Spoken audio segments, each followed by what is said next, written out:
अस्सलाम वालेकुम रहमतुल्लाहि व बरकातुहू। नाज़रीन, मैं सैयद मेराज नाम आपसे मुखातिब हूँ कि आज बड़े अफसोस के साथ ये आपको मैं काफ़ी दिन के बाद बताने के लिए आया हूँ।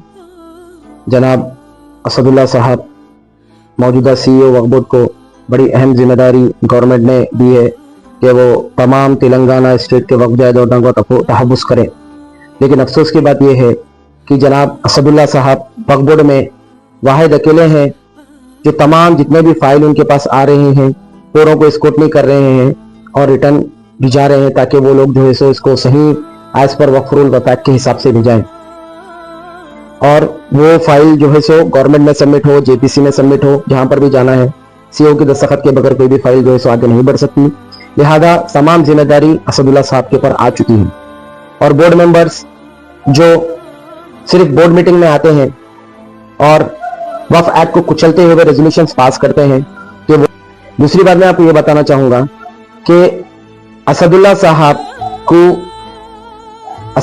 की जो टीम है, जो उनके कलीग्स हैं, जो वक्फ बोर्ड के ऑफिशियल्स हैं, वो हायर ऑफिशियल्स के मैं आपको क्वालिफिकेशन की कुछ लिस्ट आपको बताना चाह रहा हूं, जिसमें मैं सिर्फ आपको असिस्टेंट सेक्रेटरीज जो CEO के बाद का जो पोजीशन होता है असिस्टेंट सेक्रेटरी का, उनकी क्वालिफिकेशन की लिस्ट आपको बताऊंगा कि आप उससे अंदाजा लगा लेंगे कि करोड़ों रुपए की जायदादों का तहफ़्फ़ुज़ करने वालों की काबिलियत क्या है और वो उनकी काबिलियत के हिसाब से किस बिना पर काम कर रहे हैं। सबसे पहले नंबर पे आते हैं श्री सैयद मोहम्मद, असिस्टेंट सेक्रेटरी। हजरत की क्वालिफिकेशन है SSC। अब ये SSC पढ़ते हुए साहब को इंग्लिश ग्रामर भी आता है कि नहीं आता है वो भी पता करना पड़ेगा। दूसरे नंबर पर आते हैं श्री अमीर अहमद साहब। अमीर अहमद साहब असिस्टेंट सेक्रेटरी, जिसकी क्वालिफिकेशन है इंटरमीडिएट। आप इंटरमीडिएट पढ़े हुए साहब क्या क्या काबिलियत है अब वो मालूम करना पड़ेगा। खाजी सैयद नूरुल्लाह, असिस्टेंट सेक्रेटरी, साहब की क्वालिफिकेशन है इंटरमीडिएट। ये असिस्टेंट सेक्रेटरीज की बात कर रहा हूं मैं। उसके बाद है सैयद अखिल हसन, असिस्टेंट सेक्रेटरी जोन 1 तौलिया सेक्शन।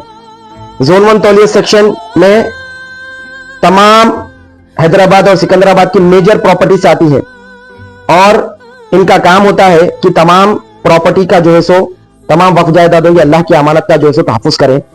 और हजरत की क्वालिफिकेशन है SSC ग्रेजुएट है। लोग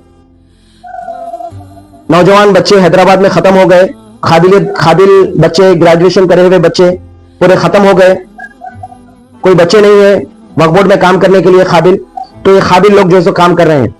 और एक मैं आपको बहुत अहम बात बता रहा हूं, जो वक्फ बोर्ड के अकाउंटेंट है जिनका नाम है मोहम्मद मंसूर अहमद साहब। आप असिस्टेंट सेक्रेटरी है, करंटली जो है सो अकाउंटेंट है वक्फ बोर्ड के। वक्फ बोर्ड का तमाम अकाउंट इनके हाथ में है और हजरत की क्वालिफिकेशन है SSC, उर्दू फाजिल, हिंदी विद्वान। आप अंदाजा लगाइए हैदराबाद की आवाम, तेलंगाना की आवाम, कि हम लोग जो है सो JPC में वक्फ प्रॉपर्टी के अमेंडमेंट के लिए चले गया है और हैदराबाद तेलंगाना की वक्फ प्रॉपर्टी ऐसे जाहिलों के हाथ में है। मैं जनाब रविंद्र रेड्डी साहब से, मौजूदा चेयरमैन साहब से, बिलखुसूस शाहनवाज खातिम साहब से यह दरखास्त करता हूं कि ये लोगों की रिव्यू किया जाए, इनको इनकी पोजीशन से बर्खास्त किया जाए और यहां पर काबिल तरीन लोगों को अपॉइंट किया जाए। यह मैं अपनी तकलीफ आपको इसलिए बयान कर रहा हूं कि ये लोग इंस्टीट्यूशंस के जो भी कंप्लेंट फाइल करें, कोर्ट में केस है, ये लोग समझने से खासिर हैं। इनको समझाने के लिए कंप्लेनेंट को खुद जाना पड़ता है और वक्फ बोर्ड एक वाहिद ऐसा इदारा है जहां पर बिना फॉलोअप के कोई भी फाइल आगे ही नहीं बढ़ती। आपको छोटी छोटी बात क्लर्क से लेके, सुप्रीडेंट से लेके, असिस्टेंट सेक्रेटरी से लेके CEO लेवल तक फॉलोअप करना पड़ता है आपको रेगुलरली जाके, तब जाके फाइल आगे बढ़ती।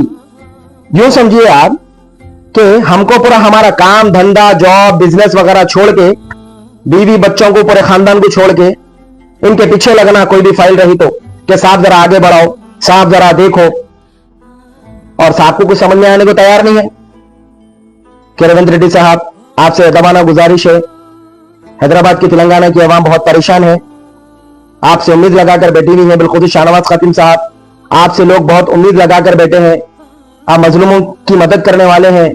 आपसे गुजारिश है, असदुल्ला साहब आपसे गुजारिश है कि ऐसे लोगों के ऊपर सख्त से सख्त कार्रवाई की जाए, इनकी क्वालिफिकेशन, इनकी डिग्री रियल है तो चेक किया जाए और उनकी सर्विसेज से टर्मिनेट किया जाए। जो अल्लाह की यतीमों यसीरों के माल में से अबाउ 1 लाख इनकी सैलरी ये लोग कलेक्ट कर रहे हैं। खुदा हाफिज, जय हिंद।